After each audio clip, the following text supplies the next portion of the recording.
Bagaimana sejarah berdirinya Kopasgat? Pasukan khas TNI Angkatan Udara ini awalnya dinamai Komando Pasukan Gerak Cepat yang ditetapkan pada 17 Oktober 1947. Dalam perjalanannya, Kopasgat kemudian berubah menjadi Kopaskas, hingga akhirnya kembali menjadi Kopasgat. Kopasgat ini berawal ketika Gubernur Kalimantan, Pangeran Muhammad Nur meminta kepada Auri agar mengirimkan pasukan payung ke Kalimantan untuk membentuk dan menyusun gerilyawan membantu perjuangan rakyat di Kalimantan. Atas inisiatif Komodor U. Suryadi Suryadharma, kemudian dipilih 12 putra asli Kalimantan dan 2 orang PHB Auri untuk melakukan penerjunan.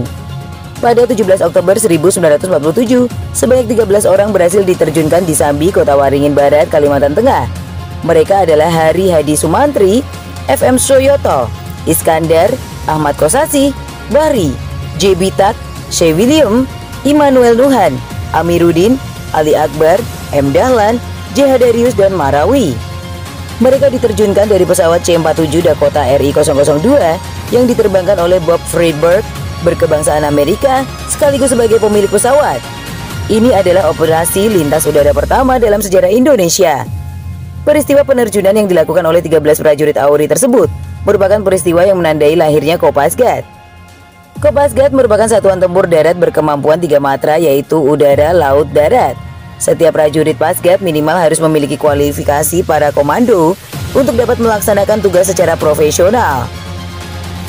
Pasgat sebagai pasukan pemukul siap diterjunkan di segala medan, baik hutan, kota, rawa, sungai, maupun laut, untuk menumpas semua musuh yang melawan NKRI.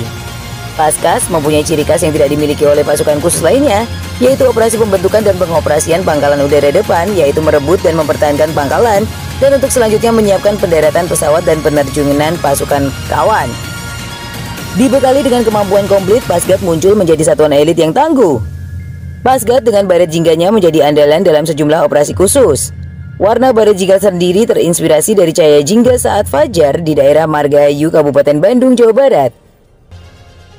Tak heran jika pasukan khusus ini disegani sejumlah negara-negara di dunia. Bahkan beberapa panglima NATO mengungkapkan jika Indonesia menjadi salah satu negara yang patut diwaspadai karena mempunyai pasukan khusus yang selalu disimpan, yaitu Pasgat. Bukti jika Pasgat merupakan pasukan khusus yang disegani dapat dirasakan saat insiden di Bandara Komoro jelang lepasnya Provinsi Timor Timur. Saat itu 80 prajurit Pasgat nyaris kontak tembak dengan pasukan Australia yang tergabung dalam International Force for East Timor. Insiden tersebut berawal ketika pesawat C-130 Hercules yang membawa pasukan Interfleet mendarat di Bandara Komoro. Saat keluar dari pesawat, mereka langsung membentuk formasi tempur, membentuk perimeter pertahanan. Tindakan berlebihan pasukan Australia ini membuat prajurit Pasgat yang tengah mengendalikan dan mengoperasikan bandara terheran-heran, sebab situasi keamanan di tim-tim saat itu aman-aman saja. Melihat situasi yang semakin tegang, 80 prajurit Kopasgat sudah bersiap kokang senjata, jaga-jaga jika terjadi konflik dengan Interfleet, termasuk dengan pasukan Gurkha yang tergabung di dalamnya. Namun ketika pasukan Interfleet mengetahui jika situasi bandara aman-aman saja dan tidak ada milisi bersenjata, mereka baru menyadari jika informasi intelijen mengenai kondisi tim-tim sudah dikuasai milisi bersenjata tidak benar. Ketegangan terjadi ketika Pangkoops Sao 2 Marsda TNI Ian Santosa tiba di Bandara Komoro. Saat turun dari pesawat C-130 Hercules, dengan dikawal sejumlah pasukan Pasgat bersenjata lengkap, pasukan Interfleet tiba-tiba langsung menodongkan senjata kepada rombongan Marsda TNI Ian Santosa yang mereka anggap sebagai ancaman.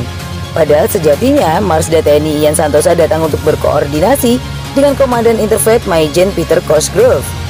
Sontak prajurit Pasgat langsung bereaksi keras. Mereka pun juga menodongkan senjata kepada tentara Interfleet. Tidak hanya di Kalimantan dan Timor Timur, kepiawaian prajurit Pasgat dalam menjalankan misi juga dibuktikan ketika menghadapi kelompok kriminal bersenjata di Papua. Pasgat berhasil menembak mati 1 orang anak buah Larry Mayu Telengen yang menyerbu Bandara Armaga Aminggaru, distrik Omukia, Kabupaten Puncak, Papua.